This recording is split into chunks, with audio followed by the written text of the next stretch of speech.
सुदीप जी, नमस्कार। कार्यक्रम में स्वागत है।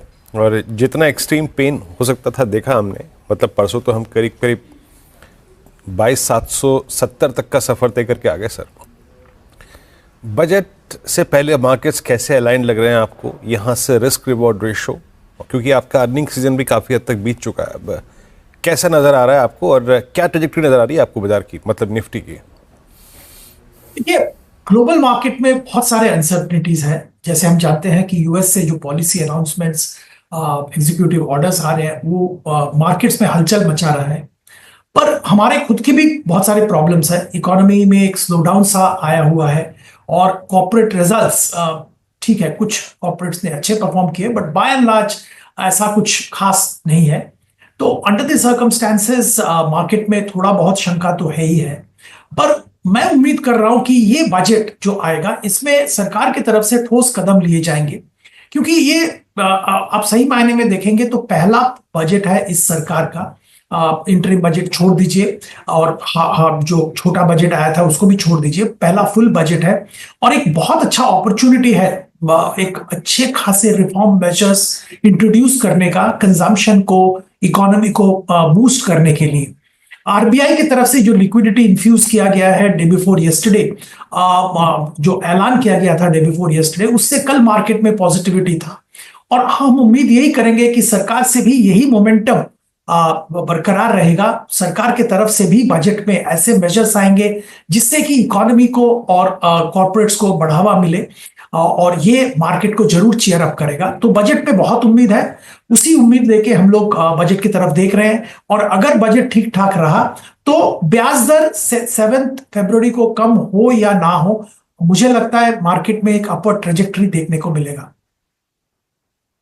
तो आपकी शॉपिंग लिस्ट में सर क्या है अभी सुदीप सर? आप लोगों को रिस्क रिवॉर्ड रेशियो के पर्सपेक्टिव से अच्छा क्या लग रहा है, क्योंकि प्राइस डैमेज तो हर जगह काफ़ी हुआ है। क्या है आपकी शॉपिंग लिस्ट में इस वक्त, स्पेशली लार्ज कैप में? देखिए, बीएफएसआई एक क्षेत्र ऐसा है जहां पे जनरली पॉजिटिव सब लोग हैं, और हमें भी लगता है कि आरबीआई ने जो लिक्विडिटी इन्फ्यूज किया है इससे बीएफएसआई को फायदा मिलेगा।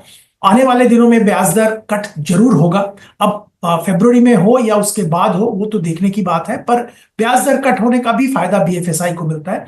और यहाँ पे अच्छी बात यह है कि वैल्यूएशन भी ऐसे लेवल पे नहीं है जो कि शंका की बात है। तो यहाँ पे जरूर ध्यान दिया जा सकता है। और अच्छे खासे जो प्राइवेट सेक्टर बैंक्स है, इवन पब्लिक सेक्टर में जो बड़े बैंक्स हैं, वहां पे ध्यान देने के लिए मैं निवेशक को सजेस्ट करूंगा।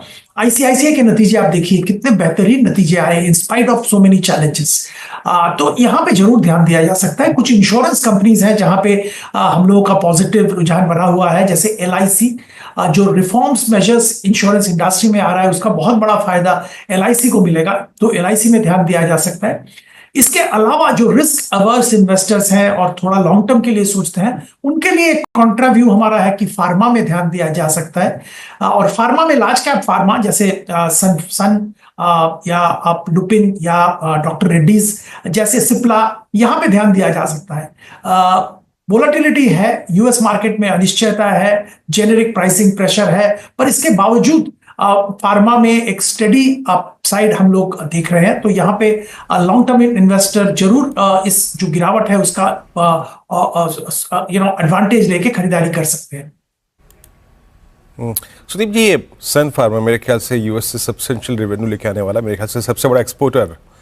ये जो अमेरिकी राष्ट्रपति डोनाल्ड ट्रंप की टिप्पणी रिगार्डिंग टैरिफ्स, और थोड़े बहुत नहीं, बहुत ही ज़्यादा, ऐसे में क्या इनको अवॉइड नहीं करना चाहिए, या फिर आपको लगता है कि नहीं ये फेज भी निकल जाएगा? बिल्कुल, ये फेज निकल जाएगा। देखिए, ये शायद नेगोशिएशन का एक स्ट्रेटजी है कि बहुत सारे थ्रेट्स, बहुत सारे स्टेटमेंट्स आ रहे हैं ताकि एक नेगोशिएशन सही ढंग से हो, सरकार टू गवर्नमेंट टू गवर्नमेंट। और मुझे नहीं लगता है कि जो एसेंशियल मेडिसिन है जिसका जरूरत यूएस को है, वहां पे बहुत ज्यादा छेड़छाड़ किया जाएगा। इसके अलावा कुछ जगह पे जो शंका आ रहा है कि वो एड विथड्रॉ कर रहे हैं, डब्ल्यूएचओ से विथड्रॉ कर रहे हैं, इसके चलते बहुत सारे जो मेडिसिन है जैसे एचआईवी ड्रग्स वगैरह, वहां पे सपोर्ट नहीं रहेगा। यहाँ पे भी मेरा मानना यह है कि ये सब टेम्पोररी फेज है। थिंग्स विल स्टेबिलाइज, और हम लंबी अवधि की बात कर रहे हैं, हम 1 ईयर प्लस टाइम होराइजन की बात कर रहे हैं, थिंग्स विल सेटल डाउन। और हमने ये पिछला ट्रम्प एडमिनिस्ट्रेशन में भी देखा था, जो नॉइज कह सकते हैं बहुत ज्यादा होता है, पर जो एक्शन ग्राउंड पे होता है वो सोच समझ के लिया जाता है। ओके, तो आपको लग नहीं रहा है कि मतलब आई थिंक इससे कोई ठहरने की ज़रूरत नहीं है, इट्स आई थिंक अल्टीमेटली आपके हक में ही जाएगा अगर आप एक इन्वेस्टर हैं तो। एक दो और पॉकेट्स जहाँ पे बहुत पेन था सुदीप सर, वो ये है कि प्राइस डैमेज रियल एस्टेट में आप देखिए बीते एक महीने तो बड़ा वाइल्ड डाउन स्विंग रहा। रियल एस्टेट एंसिलरी को देखिए, इसमें कोई आपकी शॉपिंग लिस्ट में जो कि आपके वैल्यूएशंस के कंफर्ट जोन में हो?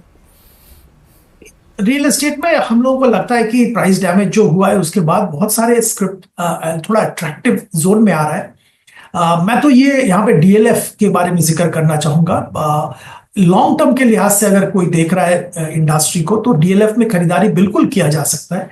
जो लैंड बैंक इनके पास गुड़गांव में पर्टिकुलरली दिल एनसीआर में है, और उसका जो यूटिलाइजेशन ग्रेजुअली हो रहा है, वैल्यूएशन जो मिल रहा है गुड़गांव में और एनसीआर में, ये सब नजर में रखते हुए definitely DLF looks attractive from a long term perspective. इसके अलावा और भी रियल एस्टेट कंपनीज पॉकेट्स में है जहां पे ध्यान दिया जा सकता है, पर अगर एक स्टॉक सिलेक्ट करना है तो मैं डीएलएफ का ही जिक्र करूंगा। इसके अलावा अगर आप बिल्डिंग मटेरियल और रिलेटेड सेगमेंट्स की बात करें तो मैं तो मेटल क्षेत्र का, स्टील का जिक्र करूंगा, क्योंकि स्टील में बहुत सारे फैक्टर्स हैं। रियल एस्टेट डिमांड एक फैक्टर है, पर इसके अलावा भी बहुत सारे फैक्टर्स हैं। पर जो काउंटर वेलिंग ड्यूटी की बात हो रही है, जो कि डंपिंग, एंटी डंपिंग ड्यूटी की बात हो रही है, ये शायद रियलिटी है। और जैसे अगर आप जिंदल ग्रुप की बयान को माने तो शायद फरवरी, फर्स्ट 15 डेज ऑफ फरवरी में ये आने वाला है, और वो इंडियन स्टील इंडस्ट्री को कुछ हद तक शेल्टर करेगा डंपिंग से, और प्राइस रियलाइजेशन भी अच्छा होने की संभावना रहेगा यहाँ पे।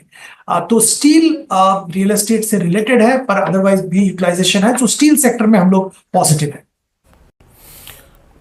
ओके सुदीप जी, बहुत बहुत शुक्रिया आप इस कार्यक्रम में शामिल हुए बजट से पहले इस डिस्कशन में, और अपनी राय रखी सभी क्षेत्रों पे।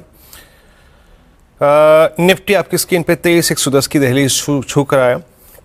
एफर्ट पूरे हैं निफ्टी के डे हाई बजाने की, और निफ्टी बैंक आपकी स्क्रीन पर आएगा। निफ्टी बैंक फुल चार्ज में अब करीब करीब 4950 की ट्रेजेक्ट्री है, उसको ऑलमोस्ट क्रॉस करने की तैयारी करता हुआ। ये वो समय है जब बैंक निफ्टी ने कल इसी समय मतलब बिटवीन 10 to 12:30 टाइम स्पेंड किया था, फिर जाके 20 डे को स्ट्राइक किया था। Let's hope for the best. और अगर आपको कोई प्रश्न है आपके किसी इन्वेस्टमेंट या फिर किसी भी ट्रेड पर, ज़रूर पूछिए। अगला कार्यक्रम के लिए हॉटलाइन लेके कंचन और शेयर जुड़ेंगे, और छोटे से ब्रेक के बाद